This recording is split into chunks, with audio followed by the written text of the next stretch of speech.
what are some things that maybe you commonly see from doing those videos? Because I'm sure you've done hundreds, if not thousands of them at this point. What are some common things that you guess you've seen that are common mistakes amongst people when you're doing those videos? Yeah, it is taser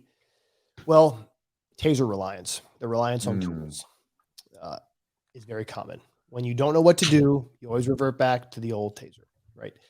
Or the gun, which isn't always necessary. Just because you can doesn't mean you should always, right? And that's a huge crutch in law enforcement. When they don't know what to do, you can see them revert back to the taser. And when the taser doesn't work, because they do fail, and they fail relatively often, you know? Yeah. What was the stat? You posted a stat like a week or two ago, and it was like, what, 70 or 80% or something? Like, yeah. So a lot of agencies have done studies on taser, you know, their effectiveness. It ranges between 50 to 70%. And it's not great. Now, when they work, beautiful. It's great. Yeah. Awesome. Perfect.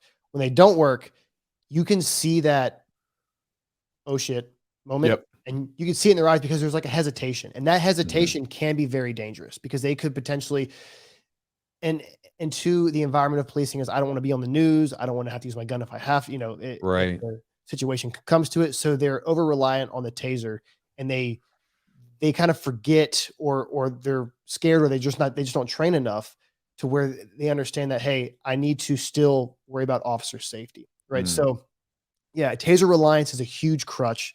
And again, things like jiu-jitsu do help with that body awareness, with the decision-making process of, okay, option 1 didn't work, I have option 2. Option 2 didn't work, I have option 3. And you can go to those different routes back to back to back to back to back. And that's kind of where my first little taste of that was my first instructor, my first black belt professor basically said, if S-mount to armbar doesn't work, I have option 2 and I have option 3. And he's like, and as you get better jiu-jitsu, you just have more options. Sure. It's like, well, man, that makes perfect sense. And then as I kind of dove more into the law enforcement combatives, it's the same thing. Well, what if they do this? Well, here's a principle or concept that could work. If it doesn't work, well, then you have option 2, because everything works and everything fails, right? Like, because every submission in jiu-jitsu doesn't work. Sometimes guys, you're like, oh, I got this heel hook. And then he's just, you know, then he hides the heel and you're like, shit, maybe I don't have it, or he slips the heel. Right. But it's just that reliance, and then the lack of education and the lack of wanting to get better. And then obviously the consistency is probably the toughest, because just like in jiu-jitsu, guys will get into it. They'll get their blue belt and then they're out, right? The whole famous thing. And it's very similarly, like, kind of like the law enforcement. Oh, I took an instructor course. I took a 4-day, 40-hour course. But if you don't continue to train, you're going to lose it for sure. Yeah. Skills depreciate very quickly.